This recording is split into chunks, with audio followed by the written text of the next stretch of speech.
Hello students, आपको मैं पढ़ा रहा था एसिड बेस एंड सॉल्ट। आपको आज जो अम्ल क्षार और लवण में मैंने अम्ल के बनाने की विधियां जो हैं वो आपको बता दी थी। अब कुछ विधियां रह गई थी अम्ल की और बाकी रह गई हैं क्षार की, तो देख लेते हैं, थोड़ा समझ लेते हैं हम लोग। क्लियर? हम दिखाई पड़ रहे हैं? देखो हम पूरे आ रहे हैं। ठीक, तो देखिए ये लवण की सहायता से कैसे बनेगा। तो लवण की सहायता से अब बनाना है, अभी हम लोग अम्ल ही बना रहे थे। तो KO3 है, पोटेशियम नाइट्रेट है। ठीक है, पोटेशियम नाइट्रेट के H2SO4 से रिएक्शन कराएगी सल्फ्यूरिक अम्ल से। कितने पे कराई गई है? 200 degree centigrade, less than 200 degree centigrade. ठीक है, 200 डिग्री सेंटीग्रेड से कम पे कराई गई है। 200 डिग्री सेंटीग्रेड से कम पे कराई गई है। ठीक, तो ये KHSO4, इसका नाम है पोटेशियम हाइड्रोजन सल्फेट। ठीक है, पोटेशियम हाइड, और साथ में क्या बन रहा है? HNO3 बन रहा है, नाइट्रिक अम्ल बन रहा है। ठीक है, तो एक ये आपका काम खत्म हुआ, एक अम्ल ये बन गया आपका। दूसरा आपने क्या बनाया? दूसरा आपका है NaCl से। NaCl की H2SO4 से रिएक्शन है। तो H2SO4 से रिएक्शन हुई है 200 डिग्री सेंटीग्रेड पर, क्या बन जाएगा? NaHSO4, sodium hydrogen sulphate. साथ में बनने वाला अम्ल कौन सा है? HCl। बना लीजिए, नोट कर लीजिए। ठीक, अब आगे बात करते हैं। ये अब है अधातुओं के ऑक्सीकरण के द्वारा। इसमें बहुत ज़्यादा रिएक्शंस नहीं है अधातुओं के ऑक्सीकरण वाले में। ठीक है, हमने आपको एक ही रिएक्शन दी और हमारे पास भी एक ही रिएक्शन है। ठीक है, तो इसमें देख लीजिए अधातु क्या है? सल्फर है, सल्फर है, नाइट्रोजन है, यही सब होते हैं हमारी अधातु में। तो सल्फर की रिएक्शन HNO3 से करेगा। यहाँ ये मत सोचिएगा कि सर ये भी तो अम्ल है। एक अम्ल से दूसरा अम्ल बनाना भी एक विधि होती है। ठीक है, एक क्षार से दूसरा क्षार बनाना ये भी अपने आप में एक विधि है, मेथड है ये। ठीक है, तो अब आप देखिए सल्फर की HNO3 से रिएक्शन कराई गई है। 6HNO3 से क्या बना है? H2SO4 बना है, सल्फ्यूरिक अम्ल बना है। H2O बन गया है, वाटर रिप्लेस हो गया है, और साथ में 6NO2 मतलब नाइट्रोजन डाइऑक्साइड, ये बन गया आपका।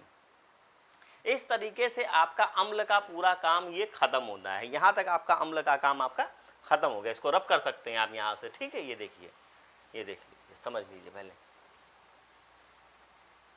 रिएक्शंस पहले से लिख दिए ताकि आपका टाइम बच जाए वीडियो को देखने में। अगर हम सारा समय रिएक्शन लिखने में लगा देंगे तो फिर आपको पढ़ाने में समय फिर कम बचता है आपके लिए। ठीक है, तो अब देखिए अब क्या है? क्षारक का निर्माण मतलब बेस का निर्माण। तो बेस के निर्माण के लिए जो विधि है नीचे लिखिए, सोडियम से 2Na + O2 gives out 2NO2। मतलब ये सोडियम धातु है NaO, Na। ठीक, और ये ऑक्सीजन से रिएक्शन हो रही है, तो ये क्या बन जा रहा है? NaO2 बन जा रहा है, Na2O बन जा रहा है। तो ये धातुओं के द्वारा बना क्षारक। अब ये सोडियम ऑक्साइड बना है। घबराने की जरूरत नहीं है, यहाँ पे आपको हाइड्रोक्सिल आयन नहीं दिखाई पड़ रहा है, हमें मालूम है आप लोग परेशान हो रहे होंगे। तो हाइड्रोक्सिल, ये सोडियम ऑक्साइड यही अपने आप में एक क्षारक का काम कर रहा है। कैसे? जरा देख लीजिए, समझ लीजिए। ये सोडियम ऑक्साइड बन गया। ठीक है, अब सोडियम ऑक्साइड में एक काम करो, जरा उठा करके इसमें पानी मिला दो। क्या करो? इसमें पानी मिला दो, वाटर मिला दो। वाटर मिला देंगे तो क्या बन जाएगा? NaOH बन जाएगा। बैलेंस करते रहिएगा रिएक्शन को आराम से अपने। ठीक है, तो ये बन गया सोडियम ऑक्साइड। ठीक है, सोडियम ऑक्साइड। तो इसलिए इसकी गिनती क्षारक में हो रही है। यही चीज, सेम यही चीज यहाँ पे मैग्नीशियम के साथ में हो रही है। दिखाई पड़ रहा होगा आप लोगों को। ठीक है, तो वाटर, ये मैग्नीशियम है, मैग्नीशियम और ऑक्सीजन आपस में अभिक्रिया करके क्या कर रहे हैं? मैग्नीशियम ऑक्साइड बना रहे हैं। अब मैग्नीशियम ऑक्साइड की भी यही कहानी है, MgO बन गया। MgO में आप एक काम करो, जरा पानी मिला दो उठा करके, क्या बन जाएगा?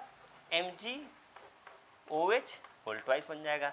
सर जी यहाँ 2 क्यों लगाया, यहाँ पर 2 क्यों नहीं लगाया? तो बेटा याद रखो, जब हमने 9th में आप लोगों को पढ़ाया था, हमने वैलेंसी पढ़ाया था। आपको क्या पढ़ाया था? वैलेंसी पढ़ाया था। सोडियम की वैलेंसी +1 होती है और मैग्नीशियम की वैलेंसी 2+ होती है। ठीक है, तो इसलिए इसमें कंफ्यूज होने की जरूरत नहीं है। अगर एल्युमिनियम का बनाते तो यहाँ पे 3+ लगा होता है। ठीक है, 3 हाइड्रोक्सिल आयन लगे होते, बने होते हैं। तो इस तरीके से आपका ये और ये, इन दोनों का आपको मैंने एक्सप्लेन कर दिया। इन दोनों को रब कर देता हूँ, फिर एक एक करके बात करते चलते हैं। चलिए, ठीक, तो बात भी समझ में आ गई होगी, ये भी बात समझ में आ गई, इसको भी हटा देते हैं। ये वाला भी देखिए, अब ये जो बात जो थी, ये वही वाली बात थी जो हम आपसे कर रहे थे, क्षारीय ऑक्साइड द्वारा। तो क्षारीय ऑक्साइड बनी गया आपका, सोडियम ऑक्साइड बना लीजिए, पोटेशियम ऑक्साइड बना लीजिए, मैग्नीशियम ऑक्साइड बना लीजिए, और उसमें पानी मिला दीजिए तो आपका ये बन जाएगा आपका। ठीक है, यही चीज इन्होंने सोडियम ऑक्साइड के साथ करी, ये भी बात आपकी खत्म हो गई। चलिए, इससे भी निपट लिया आप। ये लीजिए, हमने इसको भी रब कर दिया। अब बचा कौन सा मेथड आपके पास? अब बची आपके पास 2-3 चीजें। क्या क्या चीजें बची आपके पास? बचा लवण की सहायता से। लवण, लवण किसे कहते हैं? ठीक है, अम्ल और क्षार के मिलने से बनता है। AlCl3 वाले, इसको रिएक्शन क्या यहाँ पे देख लीजिए, फिर से देख लीजिए बड़ा बड़ा। AlCl3 है। AlCl3 की रिएक्शन किससे हुई है? NaOH से हुई है। NaOH से कराई गई अभिक्रिया। क्या बना है? देखिए ये नीचे लिखा है 3NaCl, फिर से लिख दे रहा हूँ 3NaCl, और प्लस साथ में क्या बन रहा है? Aluminium hydroxide, AlOH whole thrice. ठीक, तो दिखाई पड़ रहा है साफ साफ, ये क्या है? एक क्षारक है, और चूंकि अवक्षेप के रूप में प्राप्त होगा तो इसके नीचे ऐसे एरो लगा दीजिए। ये अवक्षेप लिख लीजिएगा इस पे, सफेद अवक्षेप, व्हाइट PPT।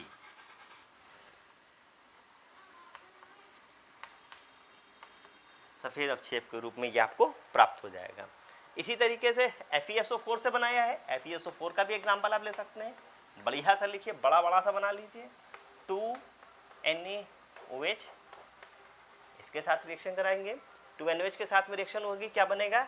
FeOH, जैसे यहाँ पर बना था। आप ऐसे ही आप पहले उसको लिख लीजिए, Na2SO4। देख लीजिए Na2SO4 कैसे बन रहा है। देखिए ये 2Na है और ये SO4 है, इसको पूरे को कंबाइन कर दीजिए इसके साथ में, और प्लस बचा है आपके पास Fe, तो FeOH होल थ्राइस बनना चाहिए था। बैलेंस नहीं है इसका मतलब ये रिएक्शन क्या? नहीं, होल थ्राइस नहीं बनेगा, होल ट्वाइस बनेगा। ये फेरस आयरन है। एक्चुअली आयरन की 2 वैलेंसीज होती हैं, +2 भी होती है और +3 भी होती है। तो यहाँ पे बात +2 के रिस्पेक्ट में हो रही है। यहाँ पे बनेगा FeOH whole thrice, whole twice, और ये नीचे करके एरो बना लीजिएगा। हिंदी और अंग्रेजी दोनों में ऐसे ही इसको लिखा जाता है। ठीक है, तो ये इस तरह से लवण की सहायता से प्राप्त हो जाएगा। ठीक, यहाँ तक की बात खत्म हो गई, लवण की सहायता से बन गया। अब एक आखिरी मेथड बचता है। अब आप किसी बोर्ड से पढ़िए, यूपी बोर्ड पढ़िए, ISC पढ़िए, CBSE पढ़िए, हर बोर्ड में इससे ज़्यादा, किसी बोर्ड में इससे ज़्यादा रिएक्शन नहीं होंगी। ठीक है, आखिरी मेथड दे रहा हूँ आपको। फिर है बाय डिकम्पोजिशन ऑफ सॉल्ट, मतलब लवण के अपघटन द्वारा। बहुत ही अच्छी रिएक्शन,